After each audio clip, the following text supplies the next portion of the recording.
what's this talk of like the ban on compounds? AJ here, let me talk about it a little bit. So it's not really a ban on compounds. Let's talk about compounds. I get this question all the time in my lives, and I figure, why not make a video? So let's talk about compound pharmacies. Compound pharmacies, guys, have been around for decades and decades, guys. These are the pharmacies that will prescribe and make your compound medication. So what would that be?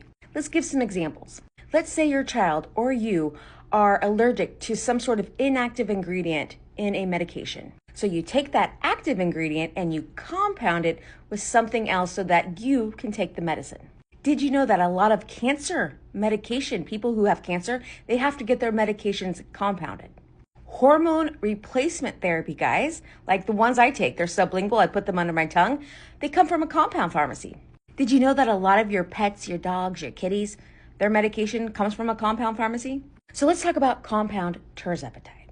So the FDA is allowing that to happen because there is a shortage of brand name. But recently, the FDA has said there is no more shortage of the brand name Mounjaro or Zepbound. So when that's the case, compound pharmacies aren't able to just willy-nilly give you that compound tirzepatide.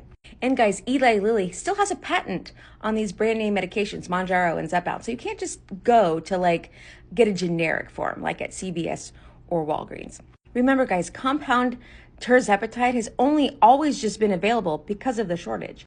But since there is no more shortage, here in a couple months, that will be ending unless you have a medical necessity for compound tirzepatide. Now that's a whole other topic because that I can't tell you what that is for you. You have to know what that is for you. You have to have that conversation with your doctor.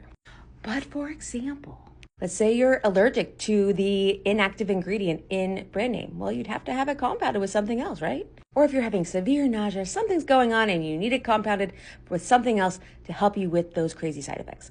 That's just an example, guys. There's so much more to it, but that's the lowdown of why this is happening and how this works. So there's no actual ban on compound medication. You have to understand the law, how it works, and how compound pharmacies have been around forever and what they do for you. So hopefully that gives you a little bit more insight going forward. And so there's that.